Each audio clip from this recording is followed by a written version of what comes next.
विषाक्त छतु खाई 10 रु ऊर्ध्व गुरुत्वर कंधमाल जिला राइकिया ब्लॉक बारबा पंचायत अंतर्गत पार्टीगुड़ा ग्राम में रविवार विषाक्त छतु खाई 3टी परिवार 10 रु ऊर्ध्व जन गुरुतर भाव असुस्थ हो पड़ते। समस्त असुस्थ भंजनगर मेडिकल रे चिकित्सित होता जमापड़ी। सूचना अनुसार प्रतिदिन भली लोक जंगल को जाइथिले छतु आनिबाकू। छतु आनिबा परे ताकू रोसई करी मिलीमिशी करी खाइथिले। सेथि मध्यरु 10 रु ऊर्ध्व असुस्थ हो पड़ते। एहापरे परिवार लोके सेमानकू गंजाम जिला भंजनगर मेडिकल को चिकित्सा पई आनिथिले। गुरुतर असुस्थ माने हेले जहन नायक, सुदाम नायक, पवित्र नायक, इंदिरा नायक और चुमुकी नायक बोली जमापड़ी।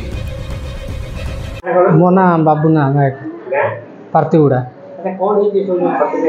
एमाने बिला आड़े जाइथिले। एबे तो वर्षा लगी अदिनिया वर्षा बिला आड़े कोटे छतु फुटी आनी माने पिला जाक लोक जाक जानी नथिले आनिकी सेटा रोषेई कले। रोषेई करके माने खाइले। खाइला परे खाई सारिबार 2-3 घंटा गला परे माने बांती स्टार्ट हैला। बांती जो स्टार्ट हैला हेले कोन पाई होउची बोली जानी हैला नै। तापर पचारलो एटा कारण कोन तमर समस्त को सब परिवार को कोन पाई होउची। तापर हमर दुईटा पिला भी सेठी शामिल थिले। मोर गोटे झियारी आ मो पुतुराटा को 7 वर्ष, झियारी की 2.5 वर्ष होइची। हेले एमानु गले बांती हैला। तापर मु बापा को पचारले आसी मु नथिली सोडा जाइथिली। आसी पचारले कोन पाई बांती करछन। बापा कहला नाइ रे गरम पाई होइथिबो होत जीर्ण होनथो बांती करथबे।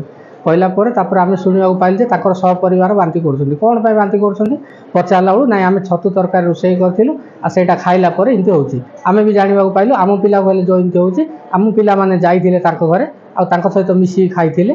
खाइया पई आम पिला कहले होउची कहिके आमे यथाशीघ्र एम्बुलेंस फोन करके डाकिकी 2टा एम्बुलेंस रे 5 जन ना 10 जन को धरिके आइलु। आरी मेडिकल एबे टिके कमिची। भंजनगररू बलराम गौड़ रिपोर्ट, कर्तव्य न्यूज।